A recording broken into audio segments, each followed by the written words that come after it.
Olá, você acompanha a partir de agora mais uma edição do podcast Questão de Opinião, podcast de política aqui do Opinião CE. O meu nome é Felipe Barreto, sou repórter de política aqui da casa e apresentador deste programa. Para a edição de hoje, nós convidamos o deputado estadual Bruno Pedrosa. Bruno Pedrosa, que é filiado ao PT, ao Partido dos Trabalhadores, é deputado na Assembleia Legislativa do Estado do Ceará, presidente da Comissão de Meio Ambiente, presidente da Frente Parlamentar das Energias Renováveis, ou seja, tem muito assunto aqui para a gente tratar, além, é claro, de política partidária. Mas antes, seja muito bem-vindo, deputado, é um prazer recebê-lo aqui, espero que essa nossa conversa seja extremamente produtiva. Bem, Felipe, a gente que agradece, né? Muito obrigado pelo convite, muito grato em estar aqui nos estúdios, né, do Opinião CE. Mandar um abraço ao meu querido amigo Roberto Moreira, mas todos que estão aqui, principalmente ao povo cearense que acompanha esse veículo tão importante que tem feito um extraordinário trabalho informando a população. Perfeito. Antes de começar aqui as perguntas, deputado, eu queria ler um breve resumo, um breve histórico, né, de quem é Bruno Pedrosa. Bruno Torquato Pedrosa é natural de Ipu e tem raízes também em Nova Russas, é advogado, é empresário, e foi formado pela Faculdade 7 de Setembro e possui pós-graduação em Direito Constitucional e Previdenciário. Além, é claro, também de mestrado em Políticas Públicas pela Universidade de Lisboa. Bruno Pedrosa é filho do ex-deputado estadual Vanderlei Pedrosa e neto de José Gessi Torquato, ex-presidente, que foi ex-presidente da Câmara Municipal de Itu, né? Ipu. De Ipu. Eu falei Itu? Puxa, eu levei para São Paulo já. Né? Foi presidente da Câmara Municipal de Ipu. Bruno iniciou a trajetória política ainda jovem, presidindo o Centro Acadêmico Agerson Tabosa e coordenando o projeto Geração Inovar, voltado à conscientização política da juventude. Em 2012, ele disputou sua primeira eleição municipal, também em Ipu, e em 2014, aos 23 anos, tornou-se à época o deputado estadual mais jovem do Ceará, com cerca de 27 mil votos. Né? Em 2018, foi reeleito para deputado estadual. Em 2022, obteve 50 mil votos e ficou na suplência à época do PDT, mas assumiu definitivamente o mandato agora em 2025, com a ida do prefeito Evandro Leitão, à época deputado estadual, presidente da Assembleia, para a Prefeitura de Fortaleza. Então, eu queria começar aqui a nossa conversa, deputado, falando exatamente sobre esse seu mandato, né, esse seu retorno definitivo à Assembleia agora nesse ano de 2025, e o que é que a gente pode falar desse balanço, né, do balanço desse seu mandato desde então, nesse ano de 2025, que a gente pode esperar também para 2026, é claro. Bem, Felipe, primeiro é uma honra muito grande poder representar o povo cearense, né? Uma honra poder fazer parte de um projeto que contribui tanto para o desenvolvimento do Estado, né? Tantas ações que nós viemos acompanhando, a nossa primeira ação em 2015, logo no mês de fevereiro, a gente encarar, eu vindo do sertão, né, do município do Ipu, neto de agricultor, né, neto do Gessi Torquato no Ipu, da Maria Helena, e acostumado meu avô ali na pecuária, né, na agricultura mesmo, o Ipu tem uma peculiaridade, porque é 50% no sertão e 50% na serra. Sim. Né? Então, lá nós plantávamos banana, né, jaca, manga, cana, enfim. Então, a gente teve essa relação muito próxima com a agricultura, com a pecuária, e de repente em 2015 uma seca, uma das maiores secas, né, junto ao ex-governador Camilo, e a primeira ação do nosso mandato foi pedir ao presidente Zezinho Albuquerque, a quem eu tenho uma grande gratidão e amizade, a criação de uma comissão especial da seca naquele momento. A primeira viagem que eu fiz como deputado foi para o município de Nova Russas, na divisa com Ipaporanga, onde nós fomos lá, junto ao governador Camilo, buscar fazer ali o projeto de uma adutora de engate rápido para evitar que Crateús tivesse um colapso hídrico. Aquela região sofreu muito com a seca. Né? Exatamente. Então, todos os sertões de Crateús, sertão dos Inhamuns. Então, nós temos essa responsabilidade de representar a Serra da Ibiapaba, o Sertão Central, hoje também o Vale do Jaguaribe, mas também a região metropolitana e alguns municípios do litoral, tanto Trairi como Aracati. Nós temos votações expressivas. Então, para nós é um motivo de muita honra. Foram muitos avanços durante esses últimos anos. Nós conseguimos a primeira universidade pública para a Serra da Ibiapaba, que foi Universidade Vale do Acaraú, hoje com curso de Pedagogia e Administração. Nós hoje tivemos o alargamento de todas as estradas, a construção de contornos durante a Serra da Ibiapaba, porque tinha um projeto do Programa de Desenvolvimento do Turismo, o PRODETUR, né, que era importante que nós tivéssemos acesso, infraestrutura para esses locais turísticos do estado, tanto a duplicação de Fortaleza ao Aracati, como a duplicação de Fortaleza até Jericoacoara, né, onde nós em breve o governador Elmano vai inaugurar a estrada, a duplicação do Trairi para Itapipoca, um trecho extremamente relevante, já em fase de acabamento, né? Então, e posteriormente a esse projeto de Itapipoca até Itarema, a montada e assim até Acaraú, inclusive no trecho de Acaraú e Itarema ali já está duplicado, inclusive, né? Portanto, nós tivemos muitas conquistas, né? E nós fizemos parte de momentos importantes, né?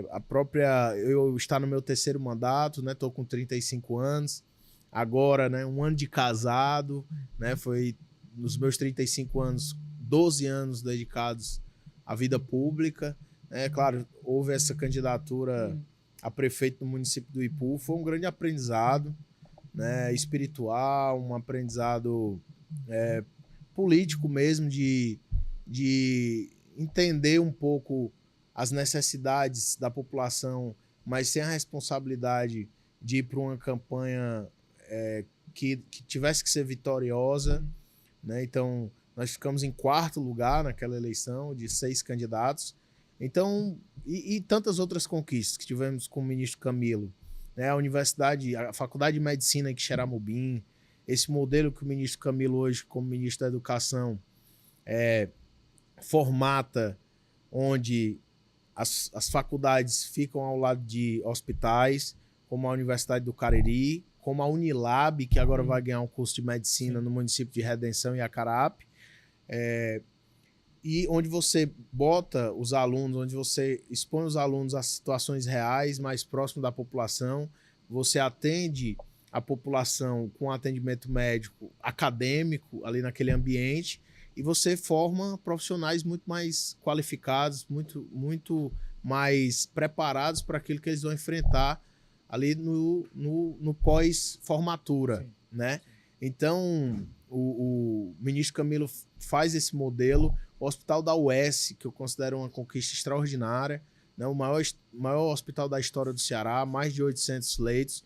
Então, fazer parte de tantos momentos, eu estou falando de saúde, falei de educação, falei um pouco de infraestrutura e turismo, mas a juventude cearense, né, que entra nessa seara da educação e do acesso maior ao ensino superior público, gratuito, os jovens foram realmente ali um foco muito grande do nosso primeiro mandato, segundo, onde eu tenho muito orgulho de fazer parte do Centro Cearense de Idiomas, a criação. Sim. Hoje nós temos 7 sedes no estado do Ceará.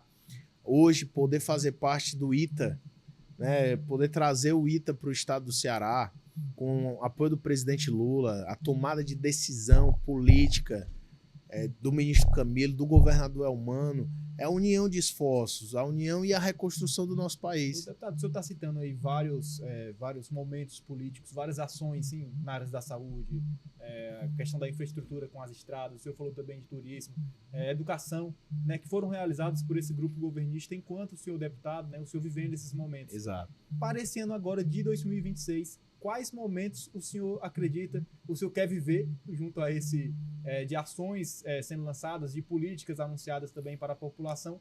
Qual o senhor acha que deve ser a prioridade realmente aqui do Executivo cearense para esse ano de 2026? Nós não podemos elencar uma prioridade, né? Nós temos muitas coisas boas acontecendo em muitas frentes no estado do Ceará. Você ter a noção de que daqui a poucos meses nós inauguraremos quase 80 novas escolas de tempo integral no estado do Ceará, no São João do Aruaru, lá em Morada Nova, lá no município do Quixadá, lá no bairro do Depósito, no Jaime Lopes, da Maravilha, no município de Quixeramobim. Escolas que vão proporcionar aos nossos jovens um futuro melhor. Lembrando que, inclusive, eu pesquisando antes de vir para cá, eu gosto muito de estudar estatística, né? Sou formado também em economia. Ver que a cada ano os jovens do ensino médio público vão batendo os recordes na aprovação do Enem. Eram 12 mil, foi para 15 mil, 17 mil jovens, 24 mil jovens. E é isso que vai impactar a nossa economia, impactar as oportunidades, agregar valor, ter oportunidade de trabalho com salários melhores. Isso a médio, curto e longo prazo. Existe o desafio também de tentar manter esses jovens aqui no Ceará, né? Por isso o ministro Camilo cria o pé de meia, fazendo um adendo, né? Cria o pé de meia. Você é um cara muito jovem. Você tem quantos anos? Eu, 26. 26. Eu tenho 35. Eu conheço amigos que deixaram de estudar para ir trabalhar na feira do Ipu, para poder ajudar o pai na pecuária, né? No gado, na criação do gado, da criação.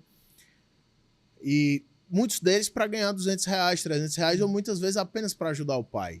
O ministro Camilo, sensível que é, hoje 230 mil jovens cearenses do ensino médio recebem o pé de meia. Então, é fundamental que nós tenhamos essas políticas públicas, não só de transferência de renda, porque o pé de meia não é a transferência de renda. É um suporte, é um apoio, é uma forma de você garantir que esse jovem não deixe de estar na escola. Como é que você vai mudar os índices, os indicadores? A gente cansa de ver os mensageiros do caos, né? Na internet, nos outros locais, vendo sempre que o Brasil não vai crescendo, não vai crescendo. E você fica sempre perguntando, o jovem abandona a escola, a evasão escolar. Então, por exemplo, a professora Isolda, nós conversávamos bastante. Ela sempre foi uma defensora de que no 9º ano, Felipe, nós fizéssemos o tempo integral no ensino fundamental 2. Por quê? Porque o 9º ano, você com 14 anos de idade, você está ali tomando sua decisão, se você vai trabalhar, se você vai querer mesmo ir ali para o estudo. E se o Estado, a família, consegue unidos, eles conseguem catalisar, convergir para que os jovens ele possa tomar a decisão de continuar na escola, é o que nós temos que fazer. Então, é isso que o ministro Camilo tem feito. E quando nós construímos quase 80 escolas, 1 bilhão e 500 milhões de reais de investimento, 1 bilhão e 500 milhões de reais de investimento na construção dessas escolas, gerando emprego e renda para a construção civil nessas escolas. 5 laboratórios, Felipe, química, física, biologia, informática e inglês. Quando você tem um centro cearense de idiomas, para garantir para os jovens do ensino médio que possa falar espanhol e inglês. 10% do PIB de Fortaleza é turismo. Boa parte dela internacional. É importante que o jovem possa estar na recepção de um hotel, possa estar num restaurante, possa estar, às vezes, num trabalho autônomo, mas também ter essa possibilidade. Foram investidos 228 mil tablets foram comprados para a juventude. Você sabe que o jornalismo hoje, tempo real, a evolução, o ChatGPT, a inteligência artificial, tudo que tem se desenvolvido na tecnologia da informação, na rapidez das informações. Você imagina um jovem de ensino médio, humilde, que não tem condição de comprar um tablet. Ele não vai conseguir ter condição de igualdade para disputar com qualquer pessoa. Sim. O Estado entra nesses momentos. O Estado entra para tratar aqueles desiguais de forma desigual. Ele tem que dar preferência para aqueles que mais precisam. Tem que entrar e dar essa oportunidade para que ele tenha as mesmas condições de trabalho. Portanto, as mesmas condições de oportunidade, de criação de oportunidade. Portanto, um outro exemplo que eu posso lhe dar que parece uma coisa simples. O nosso governador Elmano, filho de agricultor e filho de uma professora do estado, que se transforma em governador. Ele entende o quanto é importante o jovem que ia para a escola e vai para a escola, e nós também entendemos assim, e que ele vai de chinela havaiana porque não tem o dinheiro para comprar o sapato. Então, agora ele tem farda, tem sapato, tem tablet, tem transporte escolar, tem merenda, tem laboratório de informática, tem laboratório de inglês.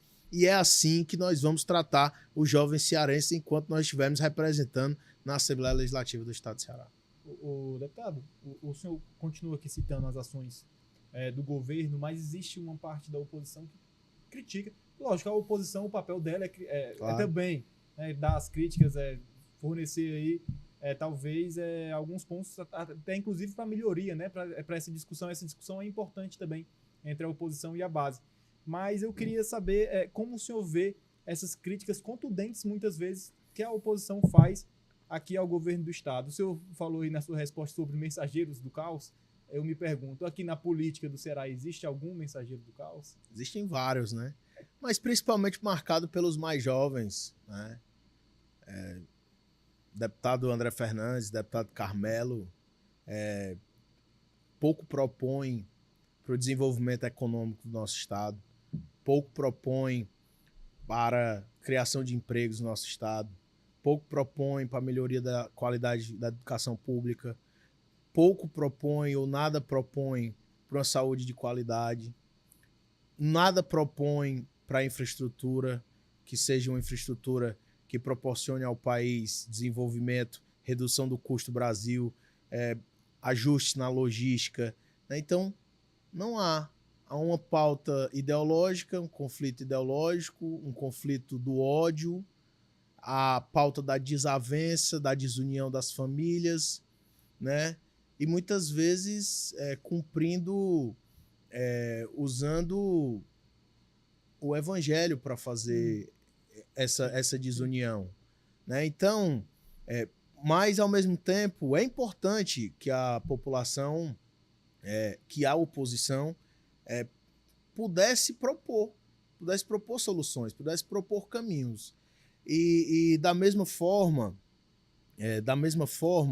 eu entendo que nós temos avançado bastante em todas essas pautas, certo?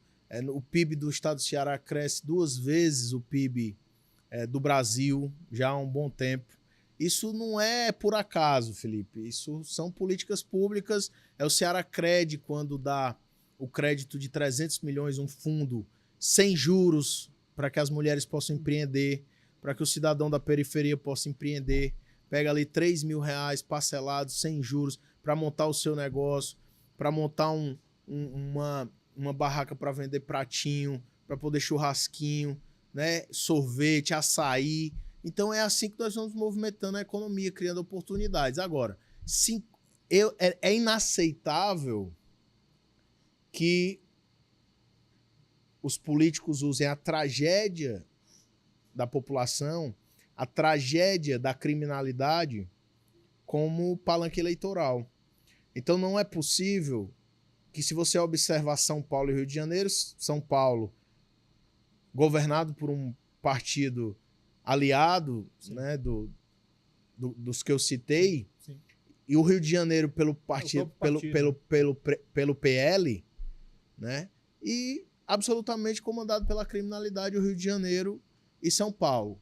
Agora, nós sabemos que a população cearense está cobrando da gente, cobrando do governador e do governo ações enérgicas e um combate à criminalidade, principalmente nessa questão das facções criminosas.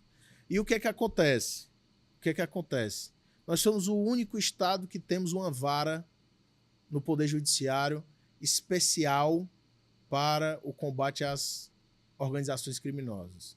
Nós temos uma sinergia com o Ministério Público, a união das instituições, Poder Judiciário, Poder Executivo, Poder Legislativo, sempre com o objetivo de proteger a população, a própria Defensoria Pública. Nós temos o Poder Judiciário, juristas cearenses, né, que são Clóvis Bevilacqua, Paulo Bonavides, né, o tanto que nós temos história no mundo jurídico brasileiro, onde nós somos a vanguarda de inovações jurídicas. Nunca se prendeu tanto, foi o dobro de prisões em relação à criminalidade. E eu quero lhe dizer que aí eu quero aqui dar um ponto pessoal, a minha visão política, né, da questão. Eu vejo o papel tão importante que a Igreja Católica e as igrejas evangélicas têm que ter para que esses jovens possam ter um sentido espiritual nas suas tomadas de decisão, na criação de sua família. Jesus Cristo veio através de uma família, uma manjedoura, com a sua mãe, com seu pai. Ali ele dá sinais de que a família é o caminho, né, da sociedade, onde os princípios cristãos que nós tanto valorizamos como brasileiros, né, mas que muitas vezes a gente deixa em segundo plano, do amor ao próximo, da compaixão, de entender aquele que está passando necessidade, que está passando fome, aquele que não tem água no interior, que tem que ir para uma cacimba pegar ainda hoje, o que, diante de todas as ações do presidente Lula, do governador Camilo, do governador Elmano, nós temos hoje investimentos massivos em sistemas de abastecimento de água em todo o estado do Ceará, em adutoras. O seu município de Santa Quitéria, Felipe, tem mais de 200 quilômetros de uma ponta a outra. Um dos maiores do Ceará. É o maior do Ceará. É. Ele faz divisa com Boa Viagem e faz divisa com Sobral, de uma ponta a outra. Então ele faz divisa com Canindé e faz divisa com Vajota e com Hidrolândia. Então, você imagina os desafios que é na saúde ter as ambulâncias, o SAMU.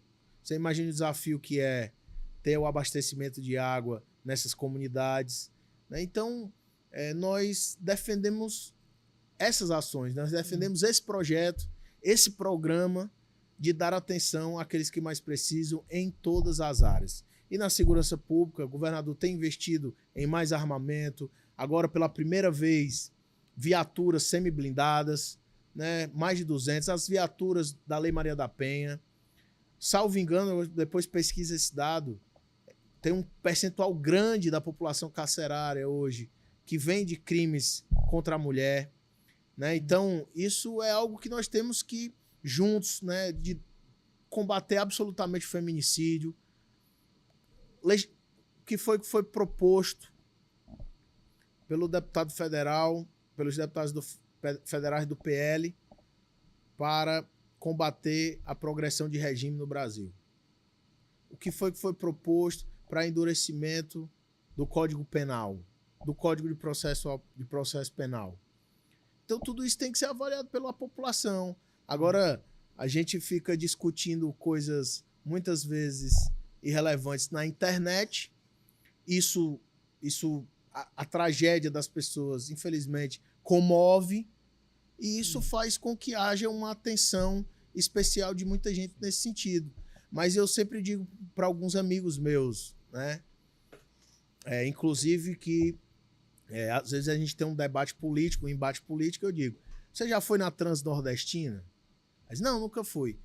Quando você viajar, dá uma passada ali em Aracoiaba, na Itapiúna, dá uma passada em Senador Pompeu, em Milhã, em Xeramobim, para você ver o tamanho. São 15 bilhões de reais de investimento. Ô, deputado, eu queria voltar um pouco para a segurança. Fica à vontade. Desculpe, é porque eu estou fazendo um contexto geral de posicionamento. Tranquilo, é importante, né, dar esse contexto também para a população, que muitas vezes não tem compreensão. Né? Exato. Mas, deputado, eu queria voltar para a segurança porque eu acredito, na verdade eu acho que vai ser realmente o principal tema dessa eleição.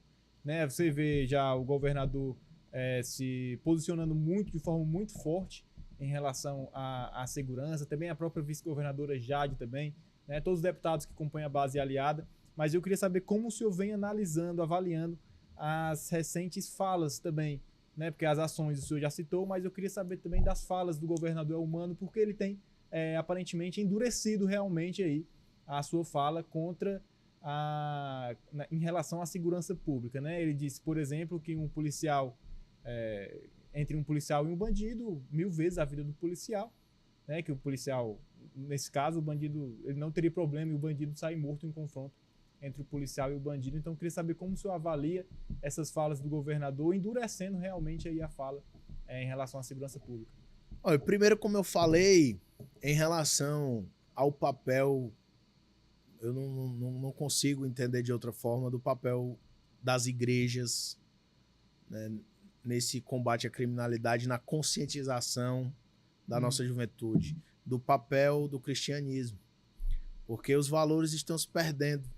Acho que nós não estamos conseguindo evangelizar as nossas crianças da periferia, nossos jovens principalmente. Independente da questão do consumismo, independente, né, desse capitalismo ou né, de qualquer temática que envolva isso na periferia. Eu acho que isso é fundamental, uma campanha de conscientização para mostrar que aquele não é o caminho. Porque, às vezes, há uma pessoa lá no Rio de Janeiro comandando ações aqui em Fortaleza. Sim, sim. Uma pessoa que tem 40, 50 anos lá no Rio de Janeiro e um jovem de 19, de 21. E você vai ver as manchetes e o jovem assassinou 19, faleceu o que foi assassinado 21. Então, é importante que nós possamos fazer uma conscientização nessa juventude, que o caminho que vai ser escolhido por eles, se for o caminho da criminalidade, ou vai ser cadeia ou vai ser cemitério. Então, o governo do estado, o ex-governador Camilo, né, foi um desafio para o governador Cid também. A população carcerária aumentou exponencialmente de lá para cá. O sistema carcerário, ele é um ambiente propício com a tecnologia, com o WhatsApp. Eu me lembro que na minha primeira campanha em 2014 não existia o WhatsApp, Felipe. Né? Não existia, o Facebook tinha sido criado em 2009, 2008, por aí. 2006, 2007. Exatamente. E eu fiz o meu Facebook em 2008, quando eu fiz 18 anos, e o mundo mudou completamente nesses últimos 10 anos. Então, o WhatsApp facilita também a criminalidade, os golpes, o golpe do Pix, o golpe do e-mail, né? Tudo isso em busca de um dinheiro fácil, que às vezes uma dificuldade na família, uma mãe fica doente e a pessoa se sujeita àquela determinada situação. Então, o governador Camilo, o governador Elmano, tem sempre investido muito na prevenção. O jovem que quiser fazer um curso profissionalizante hoje, ele faz. O jovem precisa de oportunidade. É por isso que nós estamos aumentando o número na vagas do ensino superior. O campus da UES tem sido renovado. O campus hoje que nos orgulha também. O hospital da UES, que é junto ao campus da Universidade Estadual do Ceará. São as escolas de tempo integral, várias sendo construídas no bairro de Fortaleza. É o ITA novo. É oportunidade. Agora o jovem tem que querer. Ele tem que estar conscientizado de que aquele é o caminho, que ele tem que seguir aquelas oportunidades que o Estado vai dar. Os IFCEs novos, Felipe. Ministro Camilo junto com o governador Elmano, presidente Lula, anunciando o Instituto Federal da Bezerra de Menezes, prefeito Evandro, o Instituto Federal da Messejana. Isso não é pouca coisa. Nós vamos ter um ITA com absolutamente especialização em energia renovável, com engenharia do mais alto nível. Então, esse é o caminho, é dar oportunidade para o jovem, é o pé de meia que garanta que ele não fique na evasão escolar. Então, eu acredito muito que esse seja o caminho certo.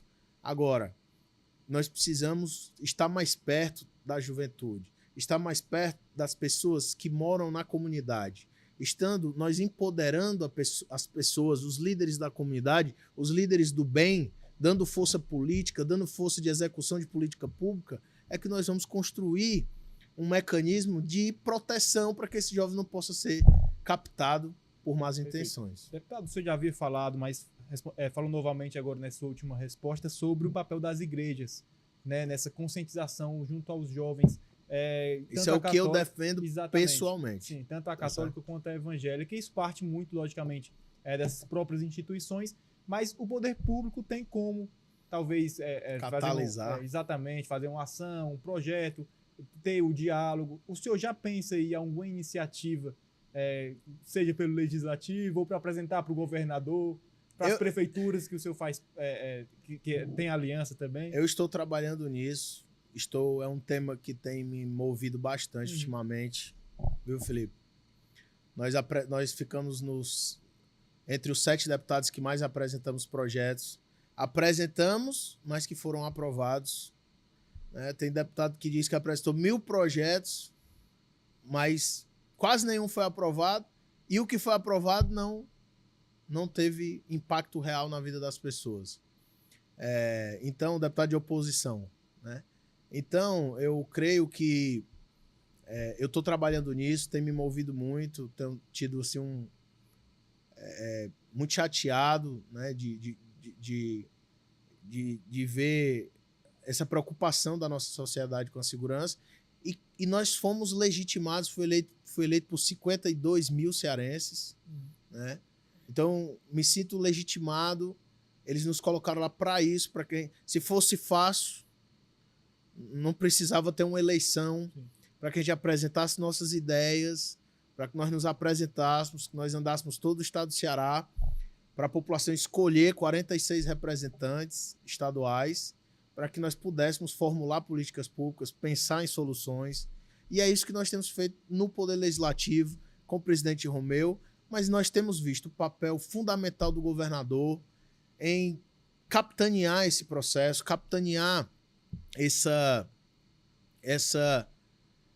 liderar esse esforço para que nós diminuamos todos os índices de criminalidade, como vem diminuindo os índices de homicídios, diminuíram também esses últimos meses, né, crimes letais, da mesma forma roubos, furtos, e nós temos que combater isso de forma com muita firmeza. Pela primeira vez nós temos um governador advogado, um presidente da Assembleia advogado e, naturalmente, o Poder Judiciário, né, um desembargador, também formação jurídica. Então, isso nos dá condições de nós encontrarmos caminhos jurídicos, legais, constitucionais e estratégicos para que a gente alcance melhores resultados. Mas sobre esse projeto das igrejas, senhor? Eu ainda estou formulando, estou pensando. Nós sabemos que o nosso Estado é laico, a gente tem esse respeito muito grande, né, em respeitar a nossa Constituição. Mas, da mesma forma, também a gente sabe que a população cearense, inclusive os últimos dados, né, 75%, os últimos censos, 75% da nossa população ainda é católica, né, a população evangélica crescendo, e é importante que nós possamos compartilhar esses valores unidos, né, por uma sociedade melhor, com mais oportunidades, como eu disse, com os nossos princípios cristãos. Acredito que mesmo quem não é cristão, se é um projeto que vem realmente para beneficiar a população, vai também apoiar.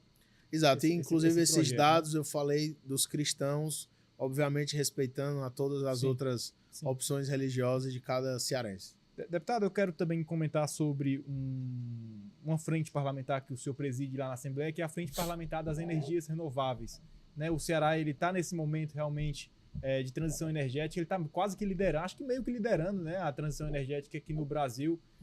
Tem aí o Porto do Pecém, que vai exportar também o hidrogênio verde, vender hidrogênio verde aí para a Europa, Estados Unidos, enfim, para quem quiser comprar, né, também para ser utilizado aqui no Brasil. E eu queria saber como tem sido essa experiência e o que é que a gente pode esperar também em relação à produção do hidrogênio verde, porque tem a proposta, né, a ideia talvez é que se inicie ali por 2027, no próximo ano. Então eu queria saber realmente como é que está essa previsão e essa expectativa também do senhor que tem presidido essa frente. Primeiro, dizer que nós garantimos ao estado do Ceará R$1 bilhão de investimentos através da Frente Parlamentar das Energias Renováveis. Nós garantimos o investimento no município de Jaguaruana de R$800 milhões aliados ao setor produtivo, naqueles que confiam no estado do Ceará, mas que nós fizemos todo o trabalho de ajuda, do estudo de impacto ambiental, do relatório de impacto ao meio ambiente, audiências públicas no município. Nós geramos, através da Frente Parlamentar das Energias Renováveis, mais de 4.000 empregos ao povo cearense. De forma prática. Os outros 200 milhões, Felipe, nós encontramos em diversos projetos que estavam travados, muitas vezes por burocracia da Enel, muitas vezes por burocracia ambiental, e que nós conseguimos destravar no município de Solonópolis, de Boa Viagem, de Canindé, de Caridade, no município de Ipu, de Nova Russas, de Santa Quitéria, e somando todos esses projetos espalhados pelo estado do Ceará, nós somamos mais 200 milhões de reais, que somados geraram R$1 bilhão de investimentos, e todos esses empregos gerados, o trabalho da Frente Parlamentar das Energias Renováveis. Então eu tenho muito orgulho disso, dizer que o parlamentar, mesmo no legislativo, né, buscando, através do seu poder de articulação, do seu conhecimento técnico, do seu conhecimento legislativo, respeitando ao meio ambiente, poder proporcionar, construir, junto ao setor produtivo, a Federação das Indústrias, garantindo emprego, renda e oportunidade para a nossa juventude do sertão cearense. Então isso para mim é motivo de muito orgulho e talvez seja a maior marca do meu mandato como deputado estadual. Da mesma forma, o governador Elmano, ministro Camilo, presidente Lula, que estiveram na ONU, em Nova York, junto aos representantes do TikTok, garantiram, através do ambiente de negócios, da legislação favorável, da captação de investimento, o maior investimento privado da história do Brasil. 200 bilhões de reais. E em Caucaia, as obras iniciadas, gerando, para começar, 5 mil empregos. Então, isso é um trabalho de muitas mãos, Felipe. É um trabalho de muito esforço legislativo, de conversas. São 10, 20, 30 rodadas de ambiente de negócios, a ponto de que o representante da empresa, a Omnia, ir para a Federação das Indústrias, chamar toda a construção civil cearense e dizer: essa obra é tão grande que nós precisamos que vocês estejam preparados, se coloquem à disposição da gente, porque vai ter muito investimento. São 4 bilhões injetados na economia cearense. Então, geração de emprego, compra de maquinário, gasolina, ICMS, geração de emprego, enfim, todas as vezes o emprego gera a compra no mercantil, nos restaurantes, aluguel de casas, toda a região do PECEM, da ZPE, da Caucaia, de São Gonçalo, mais uma vez com essa obra pujante. O hidrogênio verde não fica para trás. Houve um esforço hercúleo do governador e de que hoje o ambiente está absolutamente favorável para que esse sonho se torne realidade. E, de fato, você foi no ponto crucial, que há aí esse diálogo hoje entre os compradores, né, o mercado consumidor, e para você entender como a política, a geopolítica interfere no nosso país. Com certeza. No estado, né? No nosso estado, nos nossos municípios, exatamente. Sim. Como a geopolítica interfere nos nossos municípios. Quando o Trump entra no poder, faz um 180 graus na política ambiental e energética dos Estados Unidos. Isso faz com que o mundo aí entre a questão da Rússia, do gás russo, a Europa precisando se renovar, mas ao mesmo tempo os Estados Unidos voltando para o carvão, defendendo pautas do gás e do carvão. E isso atrasa um desenvolvimento que a gente pode ser a próxima Arábia Saudita do mundo. Por energia barata, por terreno também ter a oferta de área também para construção, um ambiente, uma ZPE, salvo engano, hoje a única em operação, tem duas, mas assim, a que de fato gera... ZPE em área de porto também, né? Em área de porto, então... Que é o diferencial também do Ceará. É uma construção que vem dando resultado para o estado do Ceará. Então, e o presidente Lula vem com os melhores índices de economia, né, dos últimos anos, com exceção da taxa de juros. E a taxa de juros que está é um absurdo, mas o Banco Central hoje é autônomo, não é mais de responsabilidade do governo. Da mesma forma, deu agora indicadores na reunião de antes de ontem que agora vai começar a baixar os juros. Isso é importante para o empresariado. É impossível para o empresário fazer investimento com 15% ao ano de Selic, certo? Então, é muito melhor deixar o dinheiro rendendo no banco, né, com a renda fixa e qualquer investimento. Portanto, mais inflação controlada, 4% no ano de 2025. Crescimento do PIB acima de 3% no Brasil. No Ceará, quase o dobro, 6% no nosso estado. Tivemos o aumento da massa salarial, a isenção do imposto de renda para quem ganha até 5 mil reais. A isenção do imposto de renda, Felipe, ela é mais dinheiro para gastar no mercantil. Ela é mais dinheiro para no domingo sair para a praia. Ela é mais domingo para você botar gasolina e fazer uma viagem para a Serra da Ibiapaba fazer o turismo. Para você ir para o Aracati e ir para uma pousada. Deixa de pagar imposto. Mas quem está deixando de pagar imposto é aquele que mais precisa. É o que ganha 3 salários mínimos no nosso país e ainda com a redução para quem ganha até R$ 7.300. Felipe, mas falando um pouco de economia, é inaceitável que um país que queira se desenvolver fique 4 anos do Bolsonaro sem o ganho real no reajuste do salário mínimo. Como é que aquele que ganha um salário mínimo vai apenas ser corrigido pela inflação? Isso não vai diminuir as desigualdades. Nós vamos acentuar as desigualdades, que foi o que aconteceu no governo Bolsonaro. E que é o que esses deputados do TikTok, do Instagram defendem. Eles defendem pautas que, na realidade, no final, vai acentuar as desigualdades, os ricos ficam mais ricos, os pobres ficam mais pobres, e é exatamente o oposto do que nós acreditamos. Nós queremos uma sociedade mais igual, onde tenham mais oportunidades para aqueles que mais precisam e que todos, a classe menor, a classe média baixa, classe média alta, possam ter a sua qualidade de vida, o seu bem-estar social garantidos de todas as formas, principalmente na economia. O deputado foi a segunda vez agora aqui na entrevista que o senhor citou, deputados que ficam na internet, nas redes sociais fazendo vídeo, e é uma pergunta que eu faço bastante a quem vem com essa crítica aqui no podcast, de que forma os partidos que fazem parte da esquerda, de um centro que não esteja alinhado também a esses deputados, de que forma esses partidos e os filiados, né, os políticos que fazem parte dele, devem se comunicar com a população para tentar conseguir também o engajamento, por exemplo, que esses deputados têm, né? Porque esses deputados que o senhor disse aí, deputado TikTok, a gente pode citar aqui alguns nomes, o próprio deputado federal Nicolas Ferreira, ele tem um engajamento muito grande na internet. Então, assim, de que forma os partidos e os políticos filiados a partidos de esquerda e de centro veem aí uma estratégia, né, para confrontar essa questão? Olha, historicamente, se você analisar, Fortaleza pouquíssimas vezes deu a vitória ao governador eleito.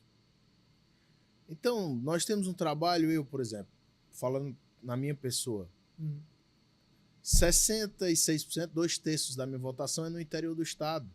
Sim. É o agricultor. Nós estamos mecanizando a agricultura. Nós estamos aumentando a produtividade dessa agricultura. Eu sou do município de Ipu, vizinho a Guaraciaba do Norte, cidade que eu represento com muito orgulho e com muito amor, do prefeito Cefas Melo. O maior PIB agrícola do estado do Ceará. 250 milhões de reais. Nós acabamos de garantir 4 tratores para o município de Guaraciaba do Norte. Isso aumenta a produtividade. Isso tira o agricultor de estar na roça com a enxada e faça o trabalho em 2 horas que ele fazia o dia todo. Possa descansar mais com a família, possa ter qualidade de vida melhor. Essa é a nossa militância. Essa é a nossa base popular. Mecanizando, aumentando produtividade, injetando recursos na economia, fazendo com que essa economia crie um círculo virtuoso. E de tanto isso, nós temos os outros exemplos, como eu estava lhe dizendo. Duplicação da BR-116.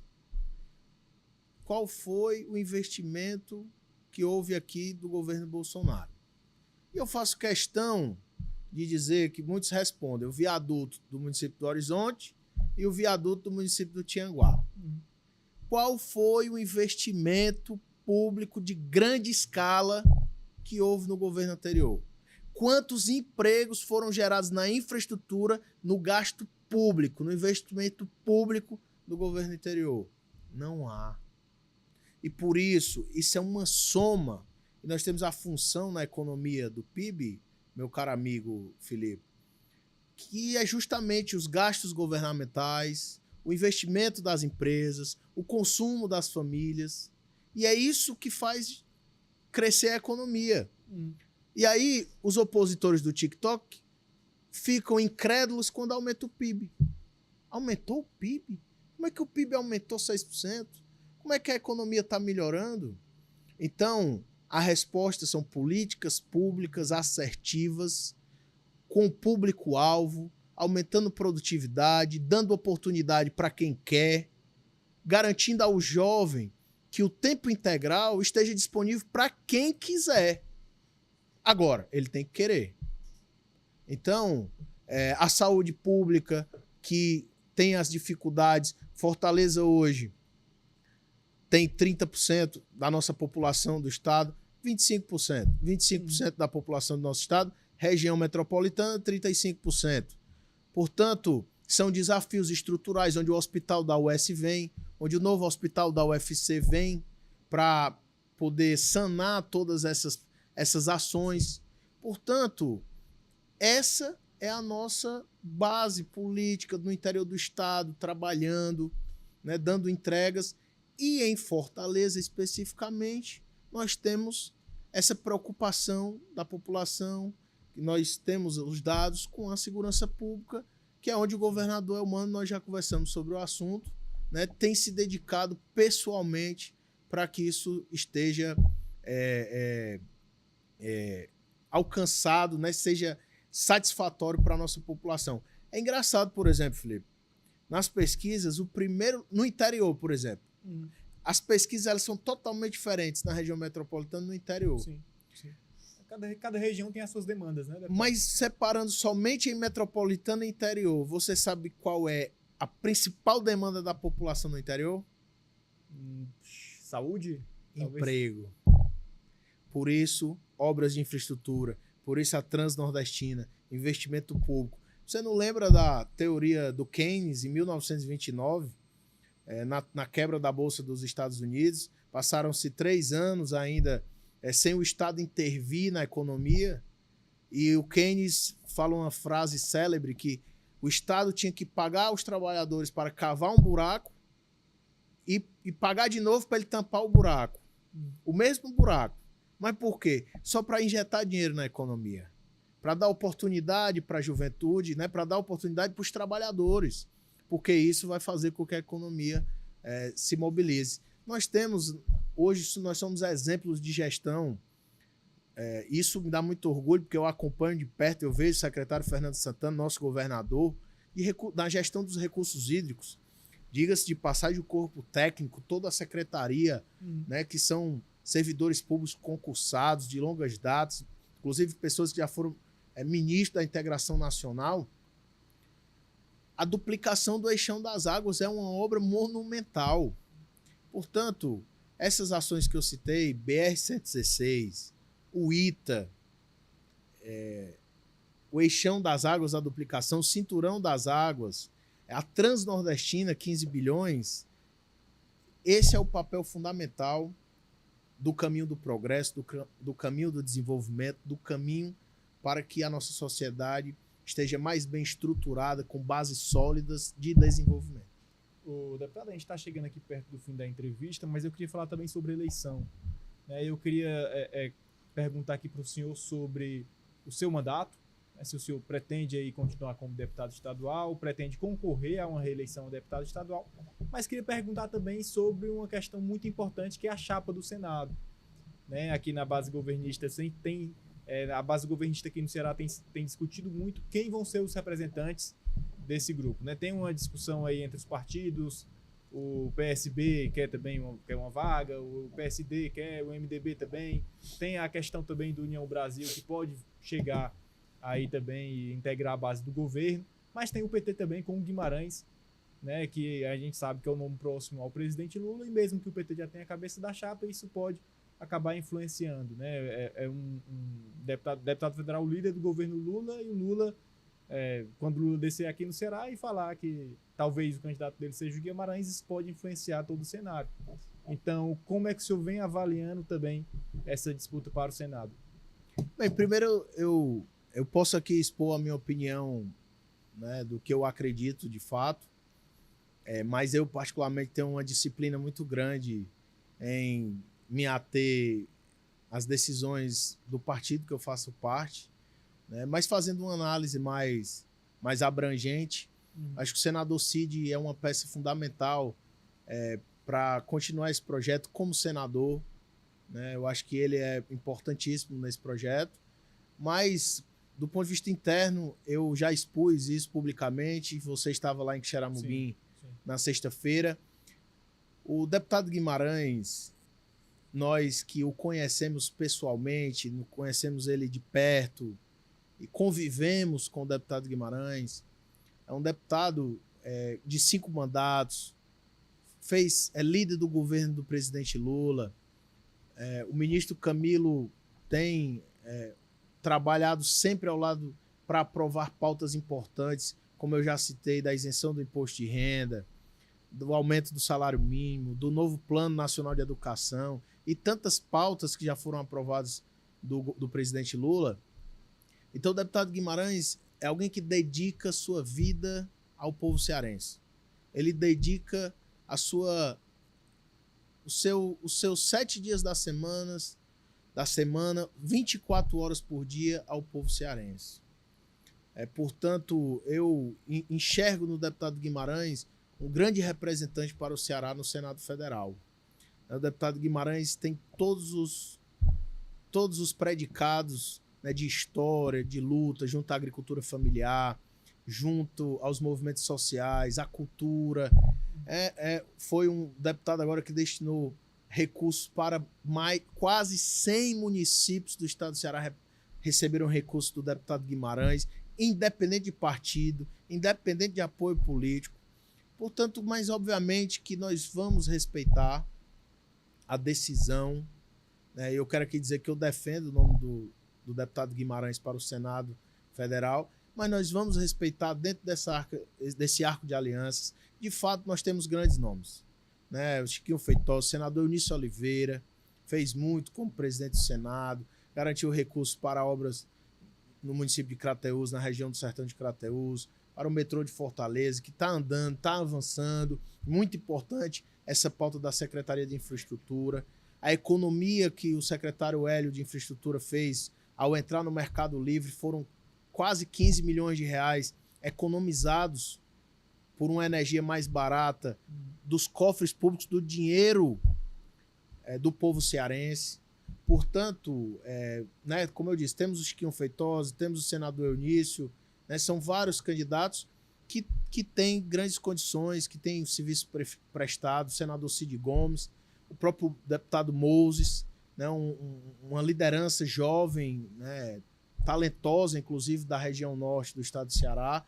Então, de fato, dentro desse projeto, de todas essas ações que nós falamos de desenvolvimento econômico, desenvolvimento regional, de criação de oportunidades, sob a liderança do governador Elmano, do ministro Camilo, do presidente Lula, né, e desse arco de aliança, o deputado Domingos Filho, do PSD, devem buscar, como representantes da população, como presidentes de agremiações partidárias, buscar o melhor caminho para o povo cearense, onde esse arco de alianças possa garantir para o povo cearense o maior volume de investimentos, maior geração de criação de oportunidades, a garantia da continuidade de políticas públicas efetivas na educação pública, na saúde, no fortalecimento do SUS e na infraestrutura do nosso estado.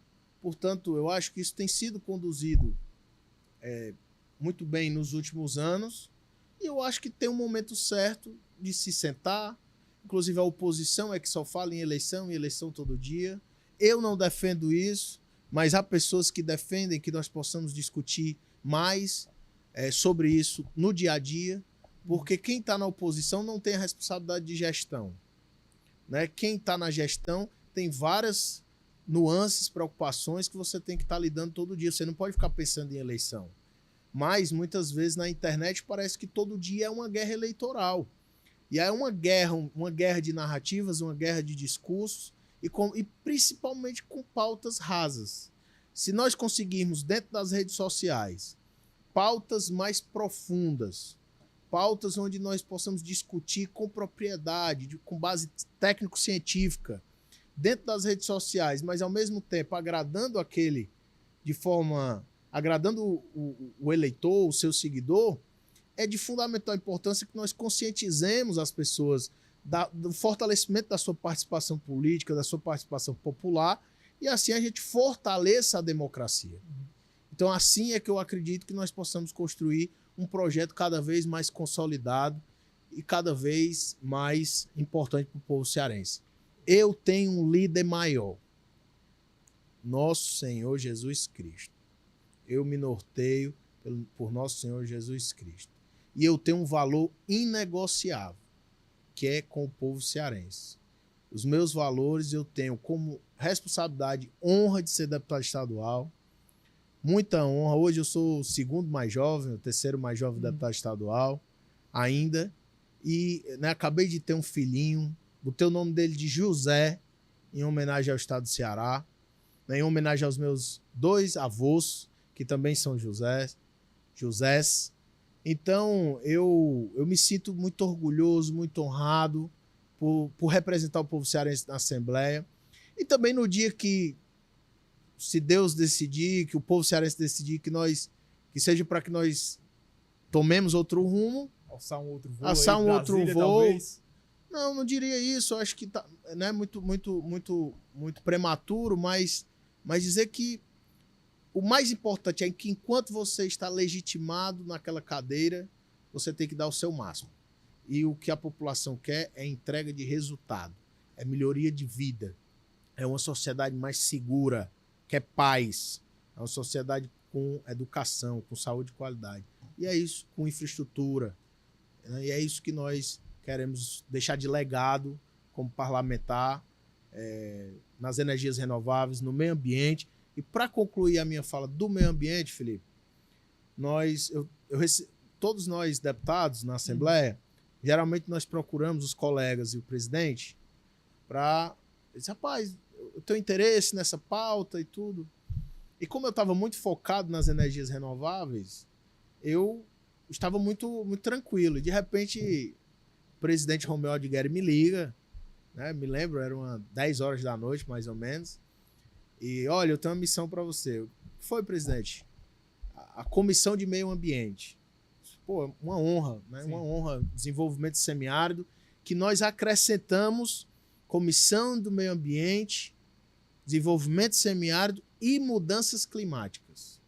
Através da ONU, né? Seguindo a ONU, a Organização das Nações Unidas, Secretaria de Meio Ambiente, a importância de nós estarmos atentos às mudanças climáticas.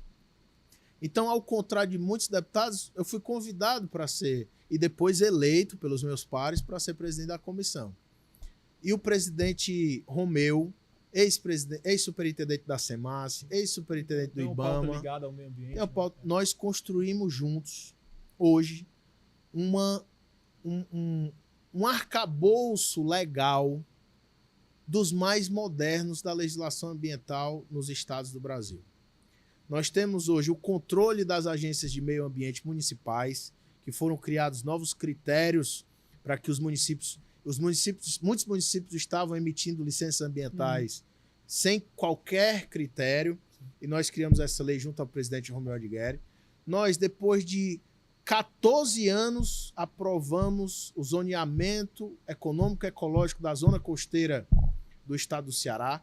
Quase 600 quilômetros de litoral hoje estão com seu zoneamento ecológico e econômico, ou seja, onde tem comunidades tradicionais, onde tem que ter preservação ambiental, onde pode ter energia renovável, onde vai ter a exploração imobiliária, tudo isso nós, como presidente da Comissão de Meio Ambiente da Assembleia. E tantas outras pautas nós conseguimos agora aprovar o plano de manejo da Lagoa do Uruaú. Um projeto que há muito tempo também estava vindo com esse problema de exploração imobiliária indevida, mas que agora, com a ação do Ministério Público, nós nos movimentamos e aprovamos a lei na Assembleia, que garantiu agora o plano de manejo junto ao COEMA, Conselho Estadual do Meio Ambiente, junto à SEMA e junto à SEMAS, para que agora esteja absolutamente dentro das leis, das normas, garantindo a proteção ao meio ambiente e, ao mesmo tempo, o desenvolvimento sustentável de toda aquela região do Beberibe, Cascavel e de todo o nosso litoral. Só para finalizar mesmo, em relação à sua cadeira na Assembleia, você estava falando aqui que no momento é deputado estadual, sim. O senhor pretende? Sim. Pretende se candidatar novamente à reeleição? Essa é a nossa ideia, obviamente a gente ainda vai conversar com as nossas bases. Hoje eu represento nós aumentamos o nosso raio de trabalho, né? São quase 30 municípios hoje, Felipe, que nós trabalhamos.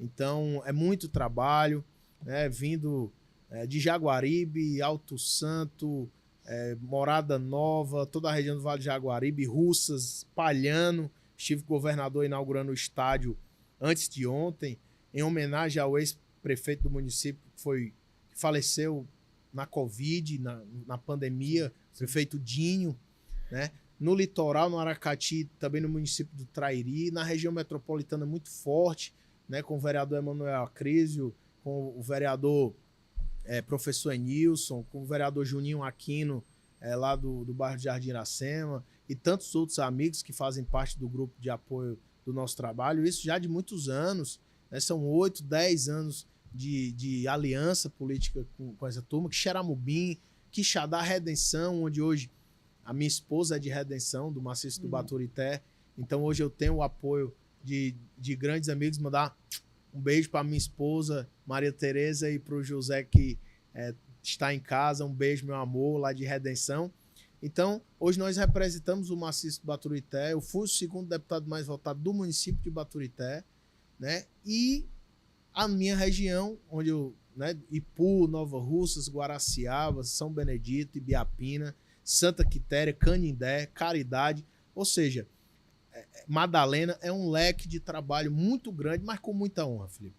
Hoje eu saio de casa muito grato a Deus. Eu ajudei uma senhora que estava há 2, 3 anos com um problema muito sério na coluna, e a gente vai, trabalha, ajuda, faz uma ligação, busca, né, dar um apoio, e hoje ela está absolutamente recuperada. Isso é que é gratificante, né? Quando você entrega um tablet para um jovem, ver ele ali com a esperança nova que vai passar no Enem, isso é que é gratificante. Quando nós vimos essa semana o jovem que passou no concurso do Instituto Rio Branco, primeiro diplomata vindo do ProUni, isso é extremamente gratificante. Quando nós entregamos um trator na comunidade do Dourado, lá em Morada Nova, isso é que é gratificante, isso nos motiva, isso nos orgulha. E claro, com os desafios que nós vamos enfrentar de frente, com muito temor a Deus, mas com muita coragem de encarar os desafios. Deputado, quero agradecer demais aqui a sua presença. Foi um prazer recebê-lo e a gente espera aí que também o senhor retorne aqui à nossa casa em outra oportunidade, né? Foi realmente uma conversa boa, a gente pôde falar sobre as ações aqui realizadas no Ceará, o que a gente pode esperar para 2026 e também política partidária que o povo gosta de assistir. Então, muito obrigado, espero que o senhor tenha gostado também. Eu que agradecer pelo convite, a toda a Opinião CE, direto ao ponto, você, Felipe, pela ótima condução, ao meu amigo Roberto Moreira. Parabéns pelo trabalho, espero poder ter mostrado um pouco do nosso trabalho, que as pessoas possam nos conhecer ainda mais, né, que a gente defende um projeto, nós temos lado, sabemos o que nós acreditamos de fato no que nós estamos defendendo, sabemos que tem essa polarização muito forte na nossa sociedade, inclusive motivada de forma muito forte nas redes sociais por alguns, a quem interessa essa polarização, mas o foco que nós temos que ter é no debate de ideias, no debate intelectual, no programa de resultados, nas entregas. E é isso que o governador tem feito de manhã, de tarde, de noite, madrugada, é entregar resultado para a população, na educação, na saúde, na infraestrutura, né? Então, eu tenho muito orgulho. Na cultura, nós temos aquele prédio, fugiu aqui o nome, a Estação das Artes. Sim. Projeto belíssimo na cultura do cearense, com pinacoteca, com Museu do Som, novos museus que nós nunca tivemos ali em frente ao Palácio da Abolição, ali no bairro da Vajota, a valorização da cultura cearense. Agora, para finalizar, abrir um edital para os desenvolvedores de games. Agora ontem, R$1,5 milhão, um edital aberto para o desenvolvimento de games, vindo da Secretaria de Cultura, inclusive com os games voltados com temática cearense, sim, nordestina. Então, eu quero parabenizar a secretária Luísa Sela e toda a equipe que fez junto ao Centec, inclusive. Então, é assim que nós vamos envolvendo nossa sociedade. E a gente pede a Deus que nos ilumine, que possa nos mostrar, né? A Deus e a Nossa Senhora que possa nos conduzir, nos iluminar, porque a gente sempre busca fazer o melhor, sem olhar a quem, sempre em busca daqueles que mais precisam, porque foi isso que Jesus nos ensinou. Muito obrigado, Felipe. Agradeço novamente ao deputado e agradeço também a você que nos assistiu até aqui em mais uma edição do podcast Questão de Opinião. Você nos acompanha aqui no nosso canal no YouTube, mas fique atento também no nosso portal opiniãoce.com.br e nas nossas redes sociais, que tem muito conteúdo lá. Até mais.